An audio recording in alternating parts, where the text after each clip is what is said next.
Oh, it just smells so good. We have white onions here.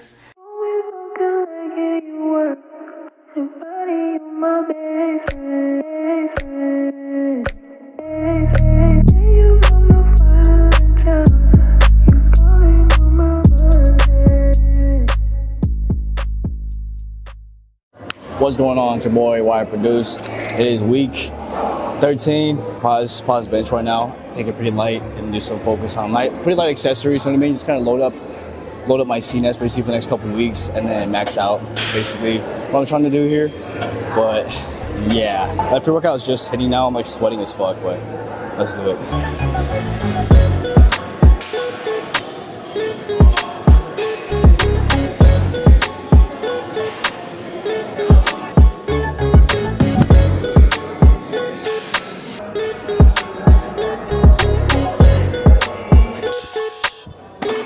I gotta take a shit. Fuck. All right, y'all. Let's keep it going.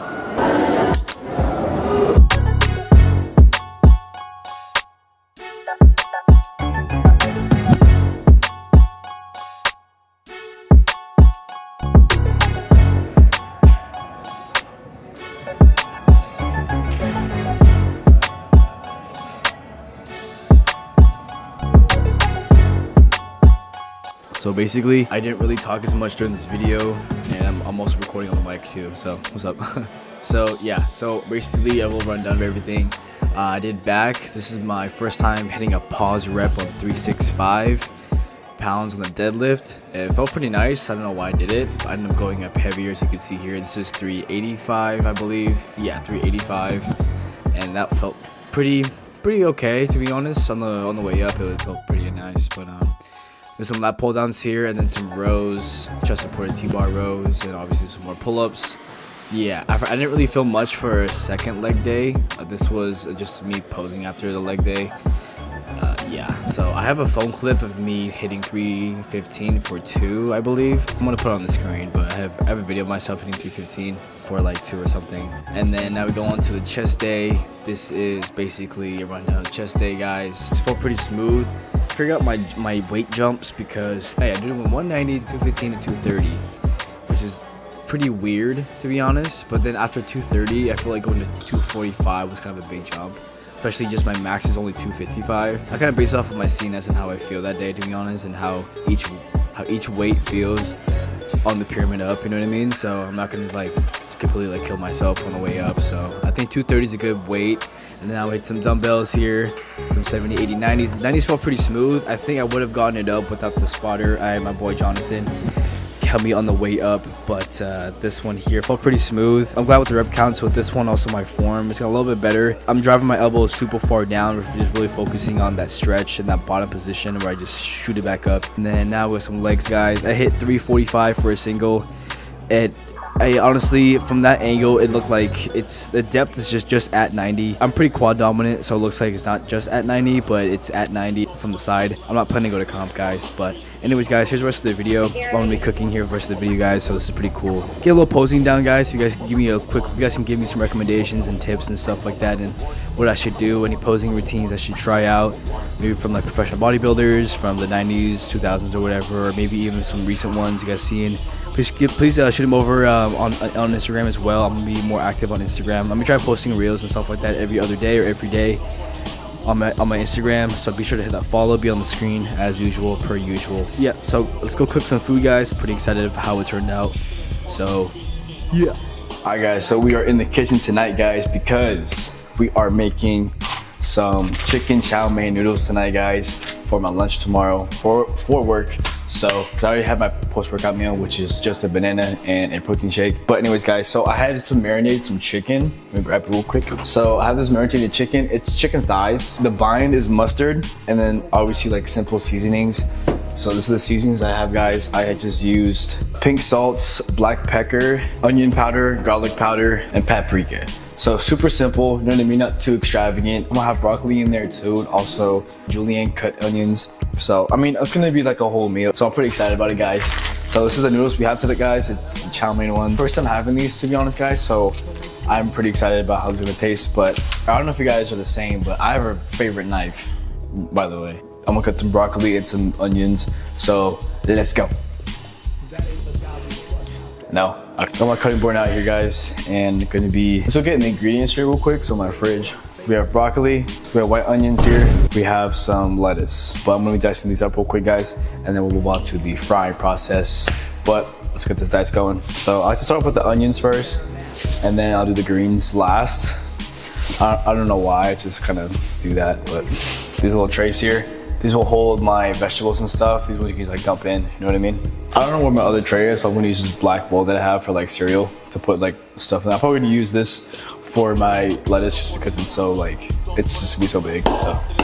All right guys, so I've already made my measurements here. Basically, I'm gonna be using half of an onion, white onion, a few ounces of green lettuce, and also a few ounces of broccoli. I'm gonna be julienne cutting these, roughly chopping the lettuce, and then obviously just dicing these. Oh, this is the knife I got, guys. My big ass knife.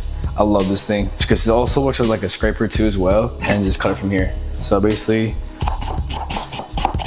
it's also midnight, guys, so I don't want to be chopping so fucking loud. So this is what julienne is. If you guys don't know what julienne looks like, this is what julienne cut means. Make sure you guys hold the knife right, guys. Always pinch it. Never grab it like this. So now the onions are cut. We're gonna move on to the broccoli. All right, so this one's, you can just cut the base of it because these ones are connected. You just cut this base part where it connects all of them, and then it just separates all the little heads here, and that's basically it. As you can see, I don't like too much stem. I'm like cutting off some of the stems here, but I'm just gonna cut this off here too as well. Nice little head right there. So now our broccoli is done. All right, and lastly, guys, we're gonna be cutting our lettuce. We're just gonna roughly chop these. So what to do for this one, I like to wrap it like this, so it's all one piece, like this, and then kind of fold it up pretty tightly. Find a little like boat, like pinch it like that, pinch it like this, so it's a little cup, and then you want to pinch it, and that's where you're gonna be cutting, is to start from right here. So that little cup right there, you're pinching basically where my fingertips are. That's like the end of it. So you just get like a roughly chop, you know what I mean? So it's you kind of chopping all of it at once, at the same time. It doesn't have to be perfect, guys. You're just roughly chopping it. But yeah, there you go. So it's all like, basically like strips, almost, you know what I mean? So now we have all of our ingredients here, guys. Voila. All right, so I'm gonna blanch the broccoli, meaning that I'm basically gonna put it in with some boiling water for a few minutes and throw it in a little ice bath so it stops the cooking. But basically you're just kind of like steaming it, getting it prepared. So whenever I actually saute it with the chicken and the noodles and stuff like that, it's not gonna be overcooked, just because broccoli is probably the most easiest thing you can overcook. It's pretty common to overcook broccoli actually. So if you don't blanch it or like steam it before sauteing it, you know what I mean, with other stuff, it's gonna be overcooked. For today's pan, guys, I'm gonna be using my favorite stainless steel pan. All right, so I'm gonna use this little pot here for the broccoli, and also I'm gonna use the same pot to steam the noodles here. I'm gonna put this on this side. I'm not gonna lie, I'm fucking with this new layout. All right, so while that boils, I'm gonna be cleaning up my area here, guys. So this boiling with water freaking took longer than I expected, but I'm gonna be adding the broccoli in now, guys. It's gonna, excuse me, be dropping it in here. Just for a few minutes, and then we're just gonna be a little water with some ice in a bowl. I'm gonna let it do its thing for a little bit. So per container, this has 23 grams of protein, 600 calories. It's pretty good, but the sodium count is pretty high up there. I'm gonna put the broccoli here, guys, into ice bowl. And then I'm gonna throw in the noodles here, so the noodles can start cooking. I got the whole package here, chow mein stir fry noodles. All right. Hell yeah, so we're gonna cook that, let that boil. And then now we're going to start heating up our pan here on a medium heat. So this is the olive oil I use, guys. It's cold pressed, so that's good. Some of you might be thinking like, why are you using mustard? Like mustard's only being used as a binder for steak or like brisket or like just beef, you know what I mean? But I've always used it and I like the way it tastes. I wanted to try, like, you know what? I'll put some mustard in my chicken, right? When you put garlic, ginger, and onions, always want to salt them so it brings that moisture out. I'm gonna have the fan on, olive oil. And So what I have to do, I throw the onions in first and then the garlic.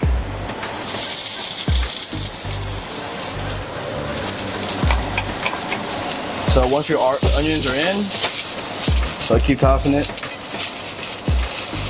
And then we're gonna add in some garlic, a teaspoon of garlic here. Kind of just throw it in there.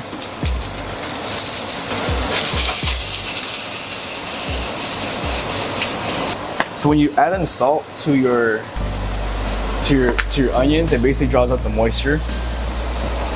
Also enhances the flavor too as well. So my apartment just smells so freaking good already. Just salting the onions. We'll turn this on the low now. All right, now we're gonna add in the chicken. Like stuck. All right. Doing that. Perfect. Make sure it's all separated because it is diced. I diced this yesterday and then have it marinating overnight. So make sure everything's all separated, get all heated up and everything. So let that cook for a little bit. Let that fry up. I'm seeing a little less pink here, guys. So I'm gonna add in the noodles now. I'm gonna add in a splash of vinegar to deepen some of the flavor. Just regular vinegar. Adding our broccoli in. The sauce I'm gonna be using, guys, is gonna be the Kung Pao. I have Kung Pao chicken sauce. So it's Kung Pao stir fry sauce. This is the sauce I'm using, guys. It's from Panda Express. So I recently learned this trick last year. I was getting better at making stir fry. Is using a cornstarch slurry. So I'm gonna take this bowl here that I use for the broccoli. I'm just gonna wash it down, obviously. And then I'm obviously adding filtered water. You're gonna add in some water into a small little bowl. And to make the cornstarch slurry, you need cornstarch, a tablespoon-ish. Put it in the water and then stir it up. But basically, once you get it like this, it's like super white. Looks like nut. What did he say? Add that into the sauce. Right? That's how you get it thick. And then once I add in the rest of the sauce, I'm gonna add in that cornstarch slurry. Keep stirring it around. That's basically gonna thicken the sauce. I'm not gonna lie, I should have a wok. We're adding some of our greens here. Some lettuce. We're just gonna fold that bitch in. You know what I mean? It seems like a lot of lettuce. Adding baby corns, red bell peppers, some snap peas instead of lettuce will probably make it a little more gourmet and restaurant. That have that restaurant look, but like this honestly just took like less than 20 minutes. So basically it's gonna be going in my Tupperware here, guys. So gotta do so much dishes tomorrow. But I'm thankful for that. There's a whole lot of servings here. Basically, guys, we are done, basically. So, all right, so just after about 20-ish minutes, we have finished with the plate here, guys. This is what it looks like.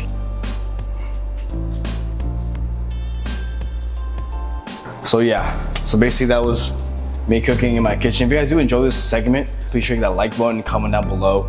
If you guys do fuck with this, I enjoy it. I think I messed up on the cooking part, which obviously it happens, you know what I mean? It's not gonna be perfect every time, but I'm really glad that I did it though, because I enjoy cooking. As you can see, I love cooking and stuff, because, and I don't know, it's always an experiment. It's fun, you know what I mean? Just like fitness, you're constantly experimenting to see what's working for you, you know what I mean? And with this, it's like you're eating, you know what I mean? So yeah, which I love eating. So yeah, guys, I can't reach you guys, but Therapy.